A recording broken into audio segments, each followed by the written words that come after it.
ప్రస్తుతం మనతో పాటు నిరంజన్ రెడ్డి గారు ఉన్నారు. వస్తారు అడుగుతుంది సార్, ఎన్ని గంటల సమాచారం వచ్చింది సార్ మీకు? మాకు 30 minutes బ్యాక్ వచ్చిందండి. ఇమ్మీడియట్గా మనం విశాఖపట్నం నుంచి 2 vehicles టర్న్అవుట్ చేశాము.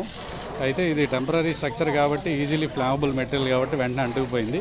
మొత్తం 2 vehicles మనం కంట్రోల్ చేయడం జరిగింది. సార్ మొత్తం ఎంతవరకు నష్టం వచ్చే అవకాశం ఉంది అనుకుంటున్నారు? అది ఇంకా ఒకసారి కనుక్కోవాలి, మేనేజ్మెంట్తో మాట్లాడి, అంతేగాని ఇప్పుడే చెప్పలేము. సార్ ఈ మధ్యకాలంలో విశాఖపట్నంలో చూసుకుంటే ఇది 3 అగ్ని ప్రమాదం. కేవలం 1 month వ్యవధిలోనే, వీక్స్లోనే ఈ ప్రమాదం చోటు చేసుకుంది. ఫైర్ సేఫ్టీ సంబంధించి ఎటువంటి యాక్షన్ తీసుకోబోతున్నారు? ఫైర్ సేఫ్టీకి సంబంధించి మనం గత 2 వారాల్లో అయితే మనం రెండు హాస్పిటల్స్లో మనం ఫైర్ సేఫ్టీ ద్వారా అంటే ఫైర్ యాక్సిడెంట్ జరగడం చూసాము. అయితే ఈ 2 కూడా మైనర్గానే మనం వెంటనే కంట్రోల్ చేయడం జరిగిందండి.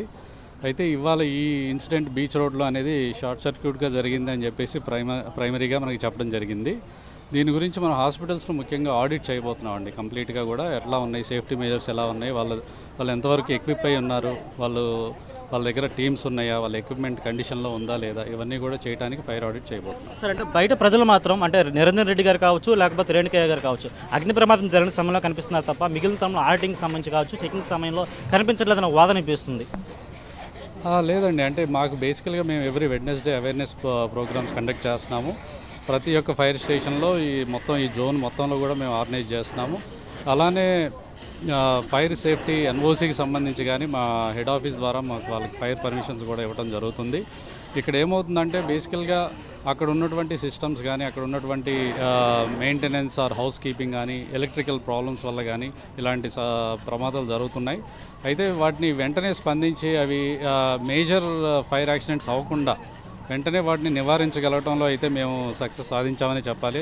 అందుకని మీరు చూసినట్లయితే ఎక్కడ కూడా ఎలాంటి క్యాజువాలిటీ కానీ, లైవ్ లాస్ లేకుండా, అవి పక్కన బిల్డింగ్స్ కానీ వేరే ఫ్లోర్స్కి కానీ స్ప్రెడ్ అవ్వకుండా కూడా మేము వెంటనే వాటిని ఇమ్మీడియట్గా రెస్పాండ్ అయ్యి కంట్రోల్ చేయగలుగుతాం. సార్ ఇప్పుడైతే పెను ప్రమాదం తప్పించి చెప్పుకోవచ్చు, ఎందుకంటే ఇది ఒక చిల్డ్రన్స్ ఆడుకునే ప్రదేశం, ప్లేయింగ్ జోన్గా చెప్పుకోవచ్చు. ఇలాంటి ప్లేయింగ్ జోన్లో ఎటువంటి ఫైర్ సేఫ్టీ పాటించాలి, వీరు పాటించారా లేదా? ఇప్పుడు వచ్చేసి ఈ యొక్క ప్లేయింగ్ జోన్ వచ్చేసి టెంపరీ స్ట్రక్చర్ కింద వస్తుందండి. వీటికి వచ్చేసి మనకి కార్పొరేషన్ పరిధిలో వాటికి ఫైర్ పర్మిషన్ అనేది ఇవ్వడం జరుగుతుంది. వీళ్ళు జనరల్గా ఫైర్ ఎక్స్టింగ్విషర్స్, అలానే శాండ్ బకెట్స్, అలానే కొంత వాటర్ సప్లై అనేది స్టోర్ చేసుకోవాల్సి ఉంటుంది. డిపార్ట్మెంట్ తరపు నుంచి అయితే, ఫైర్ డిపార్ట్మెంట్ నుంచి మేమైతే పర్మిషన్ ఇవ్వటం కానీ అలా చేయలేదు. ఒకసారి కార్పొరేషన్ వాళ్ళు ఎటువంటి పర్మిషన్ ఇచ్చారో ఏంటో, మా ఫైర్ వింగ్ కార్పొరేషన్లో ఉంటుంది కాబట్టి వాళ్ళు ఎటువంటిది ఇచ్చారో కనుక్కొని దాన్ని బట్టి మేము ఇన్వెస్టిగేట్ చేయడం జరుగుతుంది. సార్ అంటే ఇప్పుడు ప్లేయింగ్ జోన్లో పిల్లలు ఆడుకునే సమయంలో ఇలాంటి ప్రమాదం జరిగినట్లయితే దీనికి అవుటింగ్ పాయింట్ లేదు, కేవలం అవుటింగ్ పాయింట్ ఒకటే ఉంది, బ్యాక్ సైడ్ నుంచి వెళ్ళే మార్గం లేదు. ఖచ్చితంగా చాలా పెద్ద ప్రమాదం జరుగుతుంది. 2 ఎగ్జిట్స్ ఖచ్చితంగా ఉండాలి. మనం పర్మిషన్ ఇచ్చేటప్పుడు అయితే జనరల్గా మా వాళ్ళు ఎన్షూర్ చేస్తారు. 2 ఎగ్జిట్స్, ఒక ఎంట్రీ ఒక ఎగ్జిట్ అనేది సపరేట్గా ఉండాల్సిన బాధ్యత ఉంటుంది. అయితే మేము ఒకసారి వెరిఫై చేసుకుంటాం. సార్ ఇప్పుడు కేవలం వాటర్ వాడుతున్నారా, ఫోమ్ కూడా వాడే అవకాశం ఉందా? మంటలు ప్రస్తుతం ఏ స్థితిలో ఉన్నాయి? ఇప్పుడైతే ఆల్మోస్ట్ మొత్తం కంట్రోల్ అయిపోయిందండి. ఫోమ్ కూడా వాడారు, మా దగ్గర ఫోమ్ ఎక్విప్మెంట్ కూడా ఉంది. అయితే ఇది కొంత plastic and iron and even ఈ షీట్స్ కూడా వాడారు కాబట్టి వాటిని కంట్రోల్ చేయడానికి ఫోమ్ ఎక్విప్మెంట్ కూడా వాడడం జరిగింది. సార్ అంటే అవుట్డోర్లో ప్లేయింగ్ జోన్లో పెడితే ప్రమాదాలు ఎక్కువ జరిగే అవకాశం ఉంది. కేవలం వీళ్ళ వల్లే కాదు, క్రాకర్స్ వాడినా సరే ఏ విధంగా జరిగిన అవకాశం ఉంది. కాబట్టి ఆ రూఫ్ పాయింట్ ఏ విధంగా నిర్మించాలి, మీ రూల్స్ ప్రకారం ఏ విధంగా? బేసికల్గా ఏంటంటే ఇప్పుడు మీరు రాజ్కోట్లో మేజర్ గేమింగ్ జోన్ ఇన్సిడెంట్ జరిగింది. దానివల్ల అక్కడ చాలామంది చనిపోవడం కూడా జరిగింది. సో ఈ టెంపరీ స్ట్రక్చర్స్ ఎప్పుడైతే వీళ్ళు కన్స్ట్రక్ట్ చేస్తారో అవుట్డోర్ ఏరియాలో, దానికి షెడ్ పైన రూఫ్ టాప్ అనేది కాంక్రీట్ రూఫింగ్ ఉండదు. సో అది పర్మిషన్స్లో భాగంగానే అది ఇవ్వడం జరుగుతుంది. కాకపోతే వాళ్ళు సేఫ్టీ అనేది ఎన్షూర్ చేయాల్సిన బాధ్యత ఉంటుంది. ఫైర్ ప్రూఫ్ మెటీరియల్ వాడాలి, అలానే షార్ట్ సర్క్యూట్ జరగకుండా వాళ్ళు ఎలక్ట్రికల్ ప్రూఫింగ్ కూడా చేయాలి, ఎంసీబీస్ వాడాలి, ఇవన్నీ కూడా ఎన్షూర్ చేయాలండి. ఇప్పుడు వీరిపై ఎటువంటి యాక్షన్ తీసుకునే అవకాశం ఉంది? ఫైర్ సేఫ్టీకి సంబంధించి మినిమం నామ్స్ పాటించకపోయినా సరే మీ రూల్స్ ప్రకారం ఎంతవరకు జరిమానా పడే అవకాశం ఉంది, ఎంతవరకు శిక్ష పడే అవకాశం? మేము ఒకసారి వెరిఫై చేయాలి. అంటే వీళ్ళు అసలు పర్మిషన్ అంటే బీచ్ రోడ్లో ఇక్కడ పెట్టారు కాబట్టి నేను అనుకోవటం వీళ్ళు కార్పొరేషన్ నుంచి పర్మిషన్ తీసుకునే ఉంటారు అని భావిస్తున్నాం. అది ఒకసారి వెరిఫై చేసి దానికి తగ్గట్టుగా మేము యాక్షన్ తీసుకోవడం జరుగుతుంది. Right, thank you sir. Niranjan Reddy గారు చెప్పిన మాటలు విన్నాము. అయితే ఇది పూర్తిగా కూడా డైనో పార్క్ వద్ద ప్లేయింగ్ జోన్కి సంబంధించి ప్లేయింగ్ జోన్లోనే చెప్తుంది. అయితే వీళ్ళు భారీ ఎత్తున కూడా ఎక్కువ వరకు టికెట్స్ రూపంలో చాలా వరకు ఎక్కువ ప్రజల నుంచి వసూలు చేస్తుంటారు. ప్రస్తుతం సాక్షి టీవీ స్క్రీన్ చూస్తున్నాం, రమేష్ రెడ్డి విజయ్ చూపించే ప్రయత్నం చేస్తున్నాడు. అయితే 92 మూవీ పర్సన్ సంబంధించి 100 రూపాయలు వసూలు చేస్తున్నారు, 2 పర్సన్స్కి 150 రూపాయలు వసూలు చేస్తున్నారు. ఇలాంటి ఎక్కువ ఉపయోగించినా సరే, ఎక్కువ రూపాయలు టికెట్స్ రూపంలో తీసుకున్నా సరే కనీసం నామ్స్ పాటించడం లేకుండా పోతుంది. దీనికి ఎంట్రీ పాయింట్ ఒకటే ఉంది, ఎగ్జిట్ పాయింట్ కేవలం ఒకటి మాత్రం ఉంది. మినిమం ఎగ్జిట్ పాయింట్ 2 ఉండాలి. ఎందుకంటే అగ్ని ప్రమాదం జరిగిన సమయంలో ఎటువంటి ప్రమాదం జరిగినా సరే వారికి ఎటువంటి ప్రాబ్లం జరగకుండా చూసుకుంటున్నారు ప్లేయింగ్ జోన్లో. ఎందుకంటే ఇప్పటి వరకు ఆ ప్లేయింగ్ జోన్లోని పూర్తిగా ఈ ప్రమాదం చోటు చేసుకుంది.